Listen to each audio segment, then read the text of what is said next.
Hello everyone.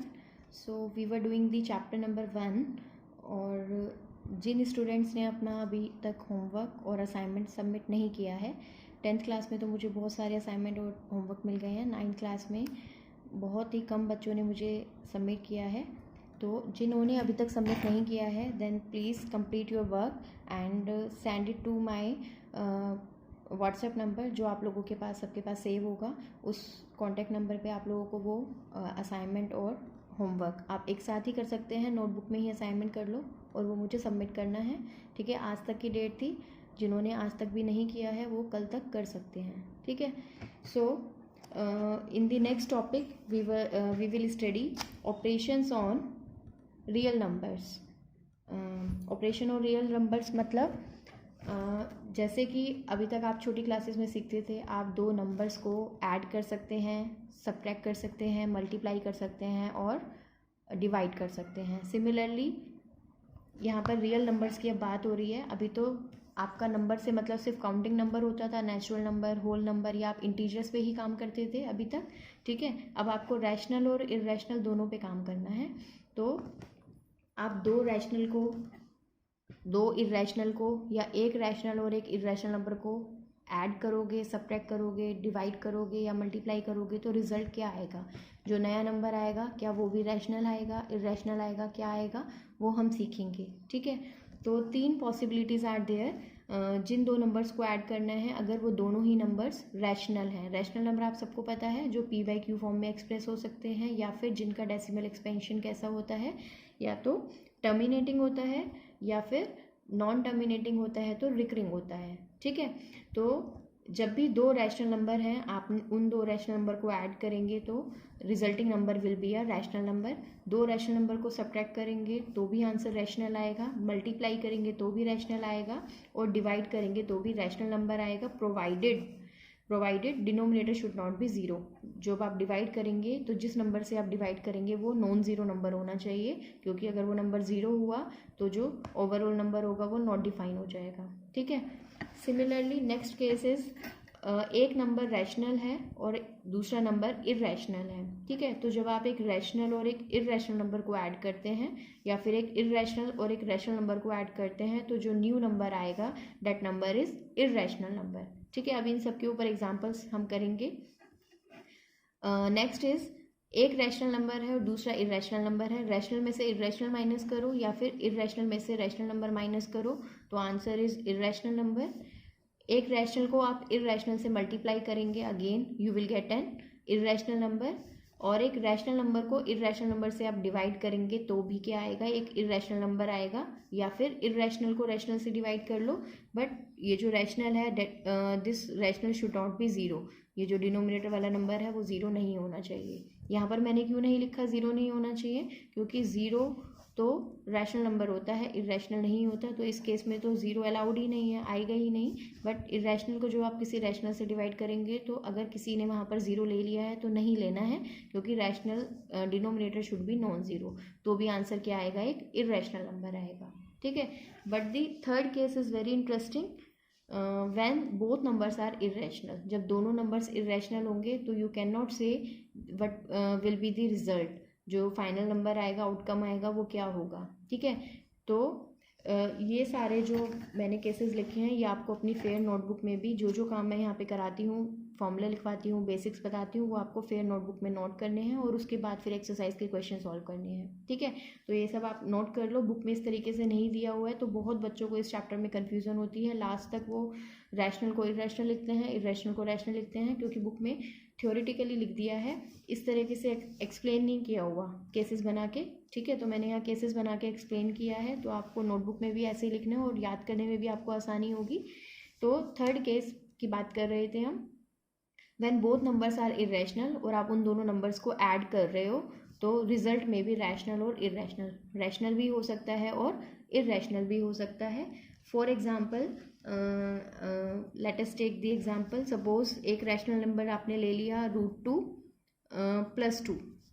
ये एक irrational number ले लिया। क्यों है इर्रेशनल नंबर, क्योंकि आप इसको अगर इंडिविजुअल एक नंबर को देखो, ये एक रैशनल है, ये इर्रेशनल है, and sum of rational and irrational is irrational, तो ये एक इर्रेशनल नंबर है। ठीक है, अब आपने एक दूसरा नंबर ले लिया -√2 + 3, ये भी एक इरेशनल नंबर है अपने आप में, ठीक है। ये रैशनल और एक इरेशनल, एक रैशनल और इरेशनल का डिफरेंस क्या होता है, इरेशनल होता है। तो ये भी इरेशनल नंबर है, ये भी इरेशनल नंबर है, और जब आप इन दोनों नंबर्स को ऐड करेंगे तो एक प्लस का √2 और माइनस का √2, this will cancel out and you will get answer 5। तो इस केस में जो आपका रिजल्ट आया, आंसर आया, वो कैसा नंबर आ गया, रैशनल नंबर आ गया, ठीक है। एग्जाम्पल है ये, फर्स्ट एग्जाम्पल। नंबर 2 एग्जाम्पल, आपने एक रैशनल नंबर ले लिया √2 और एक रैशनल नंबर ले लिया √3, ठीक है, और इन दोनों का सम करके क्या आएगा, ये जो नंबर आया ये इररेशनल नंबर है, ठीक है। कुछ बच्चे ना इसको ऐड करके क्या लिख देते हैं, √5 लिख देते हैं, कुछ बच्चे इनको ऐड करके √6 कर देते हैं, ठीक है। तो दिस इज रॉन्ग, √2 + √3 √5 नहीं होगा कभी भी। सी √2 कितना होता है, अप्रॉक्सिमली 1.414 डैश डैश डैश, ये इसके स्क्वायर रूट की वैल्यू है, और ये नॉन डोमिनेटिंग होता है, नॉन रिकरिंग होता है, एंड √3 इज़ 1.732 समथिंग। और जब आप इन दोनों को ऐड करेंगे तो जो नया नंबर आएगा, आप इनको ऐड कर सकते हैं अप टू अप्रॉक्सीमेट आंसर आएगा जब आप इनको ऐड करेंगे 3.146 डैश डैश डैश डैश, तो वो भी एक इरेशनल नंबर आएगा। दो नॉन टर्मिनेटिंग नॉन रिकरिंग, सी नॉन टर्मिनेटिंग डेसिमल एक्सपेंशंस को ऐड करेंगे तो answer will be non terminating, और कोई भी इसमें रिपीट नहीं हो रहा, ना इसमें ना इसमें, तो इनको ऐड करके भी नॉन रिपीटिंग आएगा, तो वो भी क्या होएगा, एक इरेशनल नंबर आएगा। तो जो बच्चे इसको √5 लिख देते हैं वो इस एग्जाम्पल से समझ सकते हैं दिस विल नेवर बी √5, क्योंकि √5 तो कितना होता है, 2 पॉइंट समथिंग होता है, और यहाँ से आंसर कितना आया है, अप्रॉक्सीमेटली 3 पॉइंट समथिंग आया है।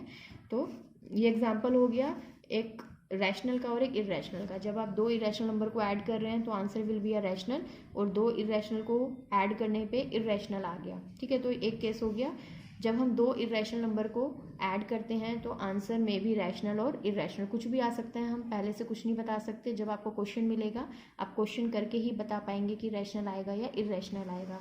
लेकिन इससे पहले का अगर कोई भी केस है तो यहाँ पर आपको अगर डिजिट्स नहीं भी पता है, नंबर नहीं भी पता है, तो आपको सिर्फ इतना पता है एक रैशनल है और दूसरा कैसा है, और उस पर आप क्या ऑपरेशन अप्लाई कर रहे हो, एडिशन कर रहे हो, सब्ट्रैक्शन कर रहे हो, मल्टीप्लाई कर रहे हो या डिवीजन कर रहे हो, तो आप आउटकम बता सकते हो कि वो रैशनल नंबर आएगा या इरेशनल आएगा, ठीक है।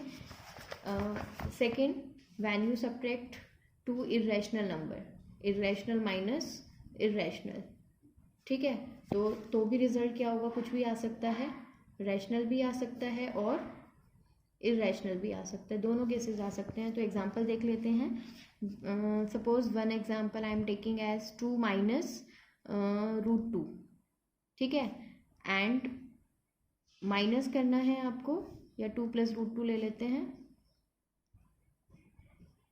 2 + √2, और एक ले लिया 2 माइनस, या 3 + √2 ले लेते हैं, ठीक है।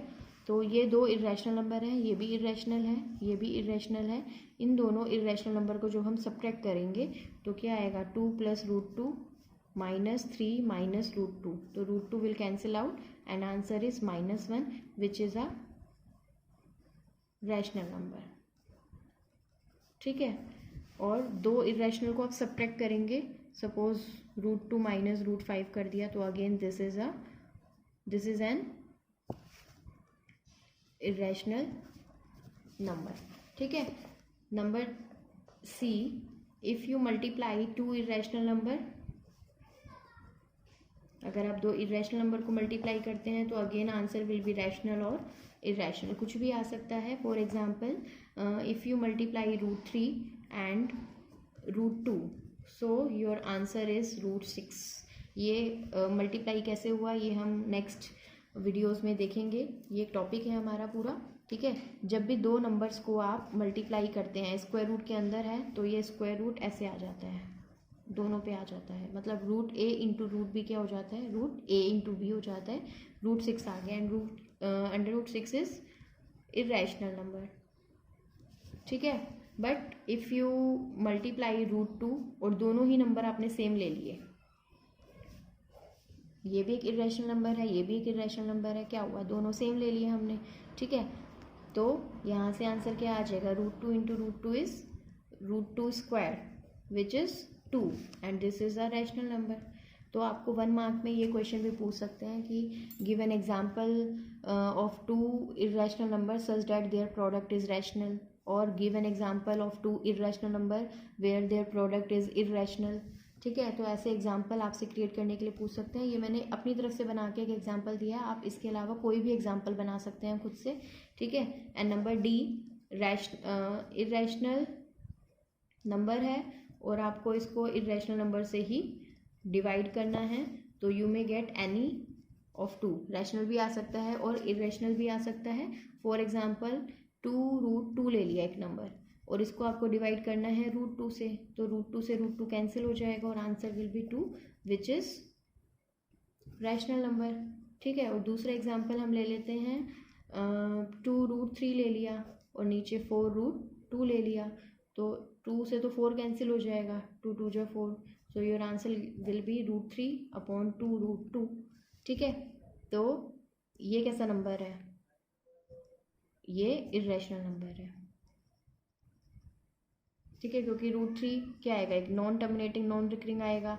अब √2 की वैल्यू 1.414 अप्रॉक्सीमेटली जो भी होती है उसको 2 से मल्टीप्लाई करेंगे तो ये भी नॉन टर्मिनेटिंग नॉन रिकरिंग आएगा, और उनको डिवाइड करेंगे तो again non terminating non recurring decimal expansion आएगा, तो ये क्या आ गया है, इर्रेशनल नंबर आ गया।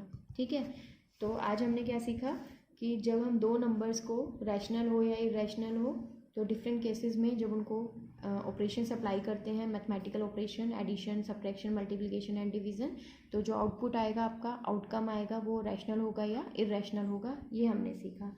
ठीक है, तो फॉर एग्जांपल कुछ एग्जांपल्स कर लेते हैं। नंबर 1, जैसे कि मैंने लिखा 2 + √3 और आपको बताना है क्या ये नंबर रैशनल है या इरेशनल है। तो as it is a sum of a rational number and irrational number, एक रैशनल है और एक इरेशनल नंबर है, तो जब एक रैशनल नंबर होता है एक इरेशनल नंबर होता है और आप उनका सम करते हैं, ऐड करते हैं, तो आंसर जो आता है वो क्या होगा, इरेशनल नंबर होता है। तो दिस इज इरेशनल नंबर, ये आपका इरेशनल नंबर है।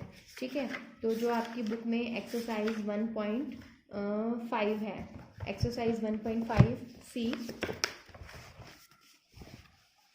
here in the first question classify the following numbers as rational और irrational। आपको इन नंबर्स को बताना है रैशनल है या इरेशनल है।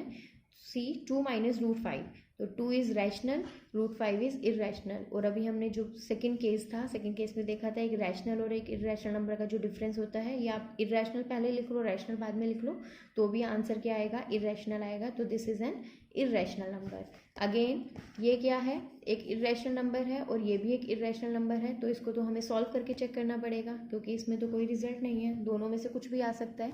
तो जब आप इसको सॉल्व करेंगे तो ब्रैकेट ओपन करेंगे, √23 विल कैंसिल आउट, एक प्लस का एक माइनस का है, तो answer will be 3 and 3 is a rational number. तो एंटायर ये जो कंप्लीट नंबर है this is a rational number. In the third question 2√7/7 तो इसको जब आप डिवाइड करेंगे तो √7 से √7 कैंसिल हो जाएगा, answer will be 2/7 and 2/7 is in the p/q form, तो वो क्या हो जाएगा, एक रैशनल नंबर हो जाएगा। अगेन 1/√2, 1/√2 तो दिख ही रहा है क्लियरली, डिवाइड कर रहे हो आप एक रैशनल को इरेशनल से। ठीक है, तो क्या होगा, सेकंड केस का क्वेश्चन है ये, तो ये भी क्या होगा, एक इरेशनल नंबर होगा। और यहाँ पर 2 और पाई, 2 को आप मल्टीप्लाई कर रहे हो, एक रैशनल नंबर को, पाई होता है इरेशनल नंबर, इससे मल्टीप्लाई कर रहे हो तो आंसर क्या आएगा आपका, इरेशनल नंबर आएगा। ठीक है, तो फर्स्ट क्वेश्चन हो गया सॉल्व आपका, बाकी रिमेनिंग क्वेश्चन हम नेक्स्ट वीडियो में सॉल्व करेंगे। ठीक है, तब तक आपको अपने आप से कुछ क्वेश्चन लिख के प्रैक्टिस करनी है और बताना है कि वो रैशनल होंगे या इरेशनल होंगे। ठीक है, till then take care, bye.